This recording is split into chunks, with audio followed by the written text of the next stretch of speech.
Hello, Podocumens, and welcome to the Podokesis Podcast, a podcast about what Christians believe and why it matters. I'm Brett Maddox, and once again, we're joined by your long-distance friends who never call, Alan Kaysen and Jim Morrow. How you guys doing? I just had bad self-service. That's it. I'm sorry. Didn't I call you yesterday? You didn't call me. Oh, sorry. Must have made a mistake. Welcome to the Podokesis Podcast. I am literally drinking the same cup of coffee as the last episode if you're on YouTube. Well, that's why I got a big gulp, so I needed it the last 2 weeks. You got to wonder, am I nasty and don't do dishes? Do I drink old coffee, or is something else going on? Ooh, something else. Oh, and I'm our drinking... intro material's flat today. It is. I'm drinking Sparkling Ice. They're not a sponsor. This is just a really good drink. Okay. Oh, there you go. Okay. Yeah. The affordable range. Yeah. Wow. Yeah. I like it. All right, here's what I want to do. What is your favorite beverage? Oh. What is your favorite? Coke. Diet Coke? It's the one that I'm giving up for Lent. Oh, you're doing that again? Oh, I have to. Oh, I'm going to have so much fun with you. Which, I know. Yeah, I'm going to have major headaches, which I should probably start before Lent. So You probably should. Prep yourself. Yeah. just Not Coke Zero? No. Diet Coke. That's the thing. People who love Diet Coke hate Coke Zero. I love Coke Zero. Well, no, because no. All right, Brett. Yes. Favorite beverage? What? Favorite? Oh, my favorite beverage. That's easy. Sweet tea, just good old fashioned Southern sweet. Oh, that's really tea. good. Sweet tea's really good. Yeah, so not good I try for not- you, but it's good. No, I try that's not my to favorite drink my beverage. calories, but my father-in-law's been coming over to the house lately, and he always brings a gallon of Milo's tea, Oh, that's so good. which tea. which I Get like to your face. pretend is Russian, and I always say, "Get me some Milosh." Milosh. But he doesn't finish the whole thing, and I'm like, dude, that looks so good, and I poured It is myself good. a tall Yeah. glass. Yeah. That was a magic moment, 200 calorie magic Yeah. moment. Oh, at least. Yeah, that was fantastic. For store bought tea, Milo's is the best. I think it's so yeah. good. So But beyond that, I drink coffee every day. I do too. 3 or 4 Yep, cups a no, day. that's just my Diet Coke. Diet Coke, gotta have Yeah. your bubbles. You gotta have bubbles. And there's nothing my favorite food is barbecue. I love barbecue. Well, and we're getting into I the can't- whole spectrum here. We can't really drink should. Anything, I can't drink anything but sweet tea with barbecue. Ooh, like I there's, hear you. It is I hear you. required. it is required. It is required. Yeah, I mean that's a 3,000 calorie day for me. Here's when what I I'm like. I doing like a Q-tater. Big old potato with barbecue on it and barbecue sauce and cheese and butter and maybe some bacon and maybe some brisket. All right, everybody, Yeah. what we're Different- gonna and maybe some brisket and maybe some chicken and maybe Yeah. and maybe some whatever cheese, else I can throw on top of it. maybe some sour cream. All right, There's everybody. might be a potato in there. So after y'all meet us at the Spirit and Truth Conference on March 9th to 11th, Yeah. we're going to take a trip over to Metter to this great restaurant. I don't know, am I allowed? Papa Bucks, right? Yeah, Papa Yeah, Bucks. Papa And Bucks, so yeah. you can get a Papa Q-tater, Bucks. and I'll get my loaded Scooby buffalo snacks. chicken fries. Oh, okay. Yeah, Scooby Yeah. snack. Yeah. Oh, and that and Scooby snacks their instead of the brisket. you get brisket and you get Scooby snack, which is basically instead of the potato, it's It's on fries. fries. It's a bed of fries, Uh-huh. and you can put on top of whatever you want. Yeah. So It's pretty phenomenal. and the brisket is the most tender brisket you'll ever have in your It's life. so good. And here in Dublin, we have a place called Holy Smokes, and they have the sandwich that's pork and brisket on the Oh, my sandwich, goodness. Oh, and my it's like goodness. this bit. It's Is that meet Levitical requirements? yes, it does. Just Okay. barely. Just barely. Well, Just barely. you know what? As we talk about creation, I mean, I'm thankful that God has created all these things, Amen. and they're very good, and they're Yeah. very good. Yeah. Amen. He gave us all the Amen. animals of the field, baby. That's right. and also Lipitor and other stuff that helps. Yeah. Yeah. All right. So once again, So- we're in the second section of The Faith Once Delivered. We are talking about creation and the image marred, the image Yes. given, the image marred. And so what this does is it really ties together the fullness of Christian theology, who God is, into who we are as people. So we talked about creation kind of at a broader scale in our last episode. And you can find more talk of discussion of creation in our first season if you want to go back and find a couple episodes there. But it's a great discussion. So today we're continuing and really kind of moving into human beings, creation, and then what we did next.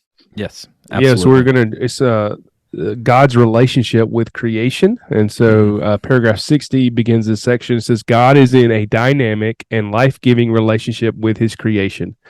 The entire created order is dependent upon him for life.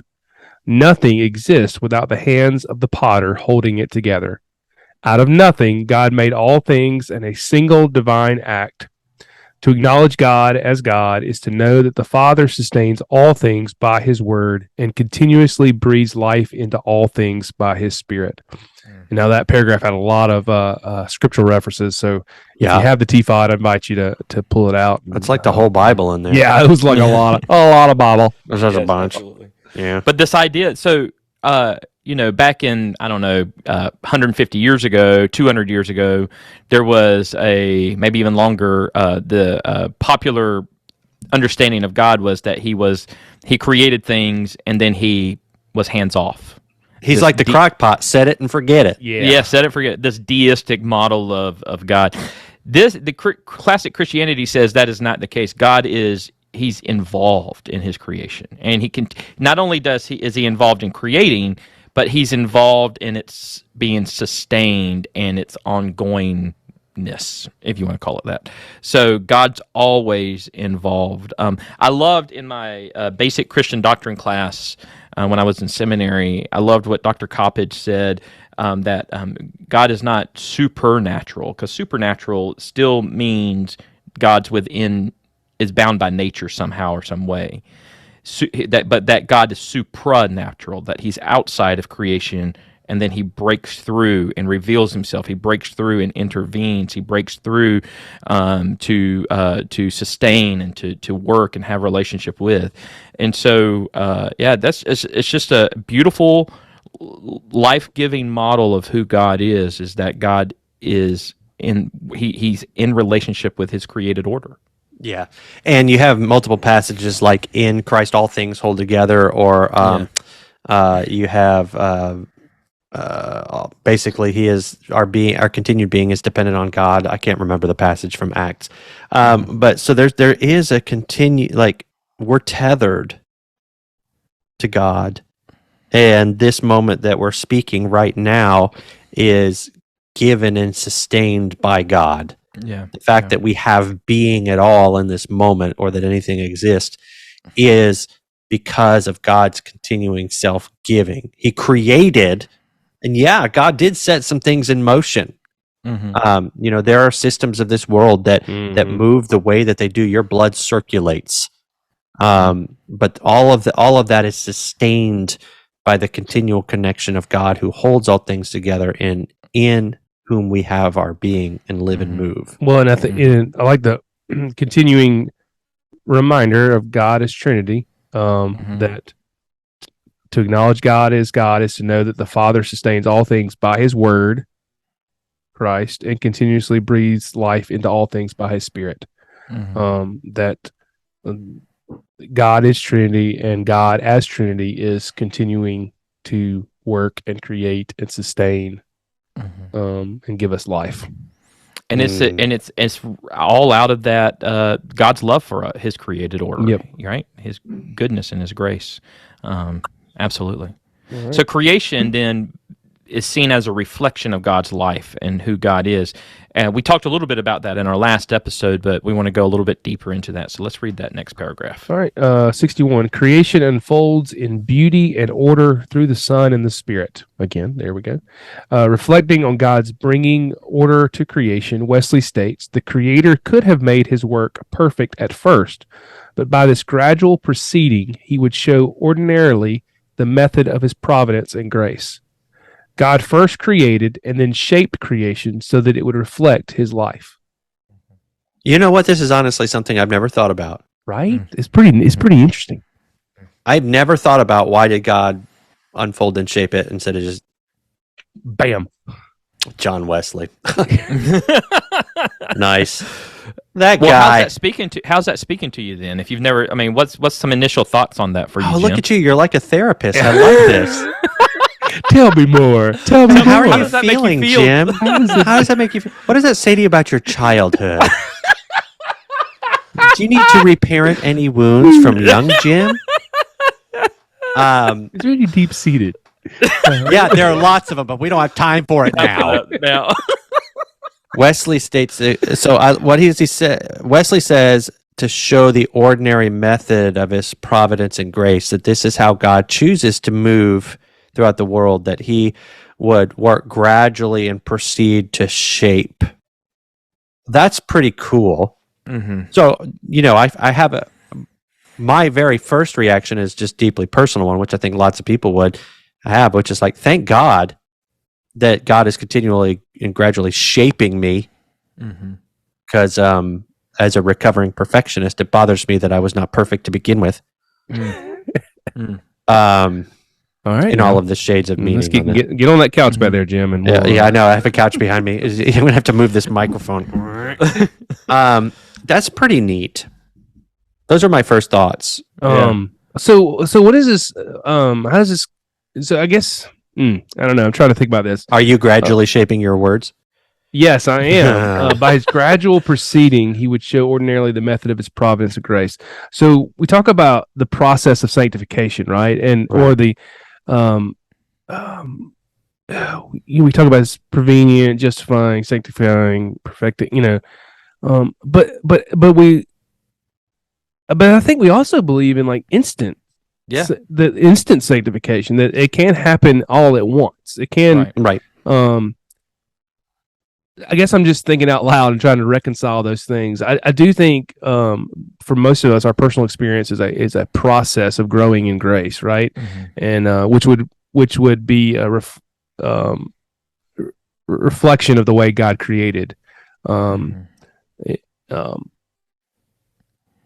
there are moments where God, bam, just like He says, "Let there be light." Yeah, right. Well, so there you go. That's good. Yeah. That's good. There we go. This is interesting. This is interesting. So I've always thought of this kind of like the journey of faith for us, be it through prevenient grace, be it through salvation, regeneration, sanctification, that there's this journey, right? It's like being on a road trip.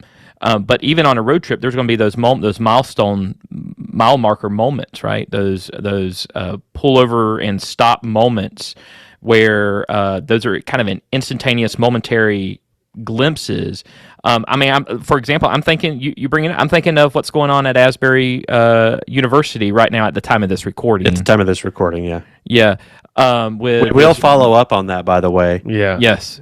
But what looks like to be a revival breaking out, there's been journeys of sanctification moving into that, but now there's a moment, something happening right now that's breaking through. So you do have that. That's a both and piece to this, to the journey itself. Even our salvation, right? Even our salvation, it can be a moment, the moment where at your confirmation service you say yes to Jesus because you've grown up in the church. But it could also be that moment if you were like an addict who's hit rock bottom, who's radically saved out of that life of addiction. That can be that moment as well. So yeah. Well, also look bigger into the biblical narrative on this concept too. God brings together and forms the people of Israel out of the family of Abraham, forms them with the purpose that they often forget, and so do we, that they would be a light to the nations. Out of them is incarnate the Son of God, Jesus Christ, for the salvation of the world. So you have that kind of gradual shaping and slightly a kind of progression of His providence and grace to the world. So it's not the grounding of creation even informs and is akin to the way that God has molded salvation history. There's a particular mass of chaos, unordered chaos that God speaks into and forms. There's a particular family and people through which God brings salvation through to the entire world. Maybe, I don't know. I'm riffing. This is actually kind of a new grace note to me. I haven't really thought about this. I'm Grace kind of note. I like that. Yeah. That's a really Grace good grace note. Yeah, you like that? You like that? That's the name. That's the name of my newsletter. Jim's Grace Notes. So one of the things you'll see in the creation account, the prologue in Genesis 1, is the first 3 days you'll notice that there's space being created. And then 4, 5, and 6, you'll see the infilling of that space. way to get us to paragraph 62. There you go. Let's go Okay. to that. Alan So, is always. He's Alan ready is to the go. one who's actually read ahead Well, every week. All right, take it, Alan. Take no, because I was prepared. Like that, there's significance there. So let's Yes. hit that. So Yeah. Genesis describes creation as moving from chaos to order by means of God filling the emptiness and ordering the disordered. All things come forth with time and through time as the Spirit enlarges and matures every living thing in accordance with its own design. Through God's artistry, creation grows and blossoms into the harmony and symmetry found in the holiness of God. Through love, God made creatures in goodness so that in radiating his glory, they might share his holiness and delight in his happiness. So there's a lot more there than just what Brett was about to talk about, but the filling. So there, yeah, Brett's right. There was this, there's a creating the space that God does, and then he goes back and he fills that space. So we begin with there being a void, nothing, and creates, shapes the world. But in the process, there are these little other moments where there's land. He creates land. He creates sea. And then he goes back and he fills it up. But then this paragraph gets into the fact that God continually does that, right? So much so that all of creation begins to reflect his holiness and his goodness. Not just us as humans, but all of creation. So and delight in his happiness. And that language there, what is it? Jesus says that, or no, not Jesus, but John says in First John in the Bible, what John says in his first epistle, where he says, "We write these things that your or our joy may be complete." And he's given this witness, that which we have touched, which we have heard. He's talking about Jesus, that which we have touched, which we have heard, which we testify to you, which we give witness to. We write these things so that our joy may be complete. And then there you got this right here that talks about delighting in God's happiness, right? That's what the whole deal of creation is we're delighting in God's happiness. That's kind of the basis of our joy. It's not in the things. I thought God was mean and angry. Well, silly thing. No, I mean these are things to. I mean these are things to remember. You don't often hear about God's happiness and partaking in, or even concepts like that. I don't. Let me speak for myself. And just beautiful to be reminded of that. There are some passages of the Faith Once Delivered that I could just chew on. Some of them are beautiful. There's a lot of technical. There's biblical. There's good information. All things come forth with time and through time. Beautiful. As the Spirit enlarges and matures every living thing, not just in any way, but in accordance with his own design. And so there's the word teleological, meaning towards its given end. There is a way in which the Spirit of God matures things into the fullness of what it was designed to be. But that's a pretty beautiful thing. Probably, the scripture would talk about perfection or perfecting, which is also a way of talking about maturing. Yes. So it is. But it's that also in accordance to its design is pretty fascinating too. That things are created with a design and a purpose and an end, and that perfectly fulfilling that is part of maturing. And so I think about individual human beings.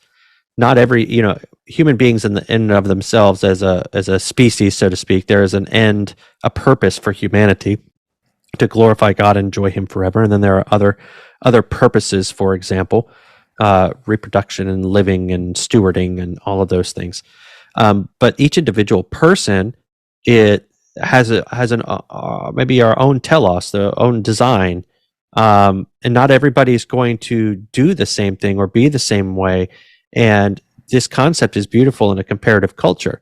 Well, I'm not like this, or this is the image of what's set before me and what I'm supposed to be. Well, maybe all you're supposed to be is to be perfectly as God created you to be, and that's like more than enough. You don't have to be a TikTok star or have a certain body after middle age or whatever it is. That maybe you living into the gifts of what God has given you and serving God in the way that only you can and being content with that is more beautiful than anything else. Yeah. I'm not talking about living your own truth. I'm talking about it was designed for you. But Yeah. but we aren't going to all be like, you don't have the same gifts I have, and I don't have the same gifts you have. I don't have the same opportunities that you have, and vice versa. It's like what you said in the last episode where you were talking about the difference between yielding and what was the other thing? Striving. When we put a lot of in our culture today, we put a lot of value in striving. Mm-hmm. We don't really put that much value in yielding, yet in God's economy, in God's kingdom, it's about yielding to Him. Yeah, your kingdom come, your will kingdom be done. come, your will. I mean, be that's. done. Yeah. I preached a sermon on Colossians 1:15-20 at my previous church, and I stole an image from the idea from Rich Villodas. Is that his name? Mm-hmm. Yeah. Where at a conference we had been at New Room, and I preached through this idea where in New York at 30 Rockefeller, there's Atlas. They're holding the world on his shoulders. Here you are in the midst of the financial kingdom of the world, basically. Atlas holding on the world on his shoulders, and in Greek mythology, Atlas is a titan that's punishment. Mm-hmm. That's his punishment, is to bear the weight of the world upon his shoulders. And yet, at 30 Rock, it's lifted up almost as a virtue. We hold the world upon our shoulders. And yet, right across the street at St. Patrick's Cathedral, you have the Christ child in there holding the world in his hands. And there's a sense of, have we taken punishment and made it a virtue instead of yielding ourselves to the one who holds the world in his hand, the Christ child himself? It's pretty solid. Yeah. I mean, you did good with that. You'll pass your preaching class with that one. I appreciate that. Yeah. But we get it. We live in this upside down world, kingdom where we make virtuous those things that are vices and that are we make ourselves king. We make ourselves kings. And Yeah. what our desires king and. Yeah, and I think it is worth noting, especially in a Wesleyan discussion, that yielding requires intentionality. Yeah. I mean, I think it's what direction does your striving take you? Does my striving take me to be more open to the Spirit of God, who will actually do big work, and I'm therefore not taking on responsibility that is not mine to take on and I can never accomplish? Because a true yielding is going to require some work, some deep work, and some action. I mean, so it's not a simple passive. Yeah. Practice and pattern and response. You got to dig the ditches if you want to capture the water when it rains, and so that's okay. Let's go now. That's why Wesley is calling us not to, quote, stay in love with God. I'm going to call that flat out heresy and stupidity. Tend to the ordinances of God. Why should I continue to attend to the means of grace? Why should I continue to pray and read scripture and be in community and receive sacrament and worship God regularly? Because I'm digging the ditches to capture the rain when it falls. Right? So you do need to do that. So there is some striving. Yeah. You could talk about, we'll go back to the Asbury revival moment in a minute, because at this point it may be more than a moment. But that's not happening without the constant digging of the ditch. Noah's building the ark, for example. He's not going to float without it for a long time. Yeah. But to strive to be something that you could never be on your own without the power of God is fruitless and wasteful. Mm-hmm. But to give those impulses and energies to point yourself continually Godward and to raise your gaze up to the heavens and to create space, even little cracks in the foundations of your own life that the Spirit might seep through and fill. That's striving in a direction towards yielding. Yeah. So I just want to make sure that striving and yielding doesn't mean we sit back and do nothing. Right. You just need to strive in the right direction. Godward at minimum, and you're going to fail, and it's going to be okay. Yep. But Thomas Merton, one more time, I'm going to interrupt. ahead. Is Thomas Merton says, God, I don't know where I'm going, but I do believe that the desire to please you does in fact please you. So try, but just know that God's the one doing the work. There's my little sermon. Pete Greig brings up the Moravians a lot. I like them Moravians. They and, also, by the way, have you had any of them Moravian ginger cookies around Christmas time? Yes. Oh, jam! No wonder, John. I said jam. By the way, for somebody who was listening on 2 speed, jam. Okay. No wonder John Wesley loved the Moravians. They were like, "Have this cookie," and then he was like, "Oh wow, y'all are really faithful people." This is a fruit of your faithfulness. This is talk about God's handiwork. Handiwork, right? But the story goes about the Moravians is that in Herrnhut they went and they traversed in prayer for multiple generations. Continuously, minute after minute. 100, I think it was it not 100 years of continual prayer? 100 years. Oh my gosh. Yeah. And so, yeah, go ahead. Well, I was going to say, and the thing that they were praying for was a revival, awakening, safety, all this kind of stuff. But you have to believe they were thinking about that stuff within their own community. But what ends up happening is revival comes to England, through the Wesleys. And it's the Moravians who influenced John Wesley so much. And even a Moravian, Peter Böhler will say to Wesley, when Wesley's really down on himself after returning from Georgia, he'll say basically, preach faith until you have faith. And when you have faith, preach faith. Mm-hmm. This traversing, this yielding, it requires us to do, yes, absolutely. We don't just sit idly by. So as of the day we're recording this, our church here in Albany is in the middle of what is now 72 hours of continual prayer. By the time this airs, I don't know. Well, maybe we'll be able to talk more about that. I don't know what will happen here, but I know that it's digging the ditch. Yes, I know that there's a sweet spirit in the air on the square footage of our church property right now because people are in that prayer room even as we speak. Mm-hmm. And again, like we mentioned with revival, I don't need to experience everything everyone else experiences, but I know that we're being faithful, and that God will do a beautiful thing, even if it's a small invisible thing. God will do a beautiful thing. It would be worth. So a whole congregation? Do you believe it's worth a whole congregation praying for big, outward, powerful revival?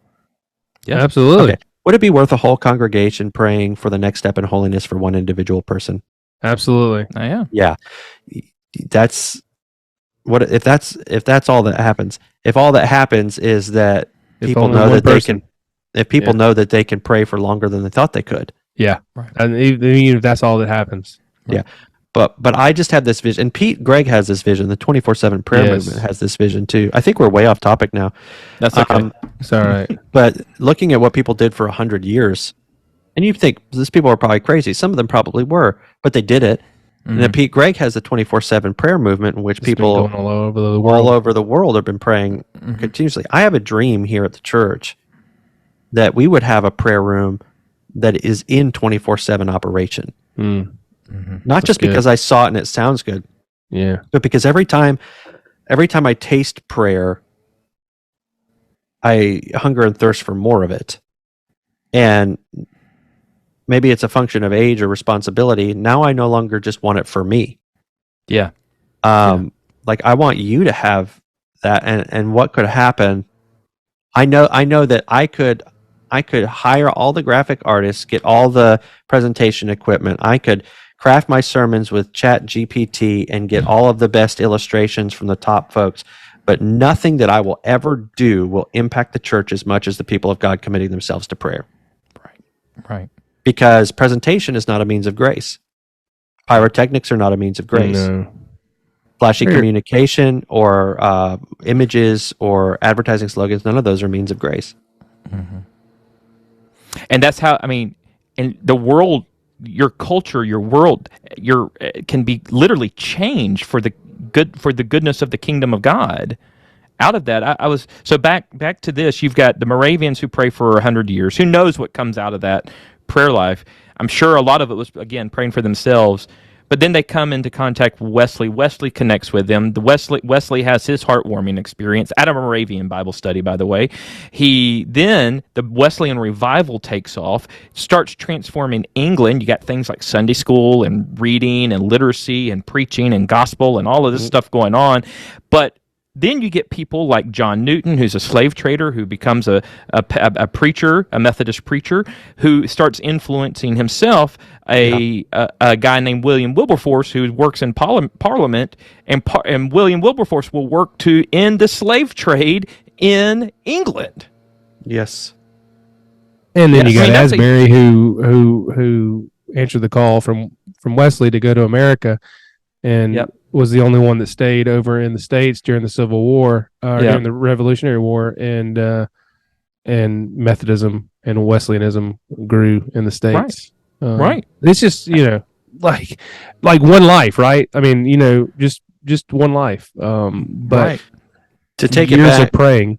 Yeah, to take this conversation back into the idea of paragraph 62, which is probably this is all we're going to get to today. Okay, we're probably almost out of time, but God's art. So the Spirit matures everything, living thing in accordance with its own design. Through God's artistry, creation grows and blossoms into the harmony and symmetry found in the holiness of God. So we're participating in the holiness of God. We're unfolding. The Spirit is unfolding creation into the image of God, and we're taking that now into personal application, right? And I think about the old man and the old woman that I meet with people like this on a very regular basis, who maybe they're at the point of death, or maybe they almost died and they're still alive, but they're really sick and weak and they're awaiting death. And they say, what am I here for? What am I here for? And it is not trite to say, if you would please pray. I mean, there's a million things that people are here for, but I just want people to know that, the prayer of the weakest and most feeble person is God continuing to unfold, and you're taking part in the holiness of God, and that God might do something beautiful to radiate His glory outward through that moment that you're having privately in your weakness. If you just listen to how those things hundreds of years ago continue to impact. I believe this. Now, I'm way off the rails now. I believe that a prayer once prayed is not dead, that you don't pray it and it goes away. I have a sense that the Spirit of God continues to speak those prayers through Jesus to the throne of the Father. Like, could I say, Lord, hear the prayers that have been prayed for all of this for generations, Lord, enliven them and fill them and give them new life. And I mean, there's just powerful stuff that's going on that God is using and continues to use. Yeah, way off.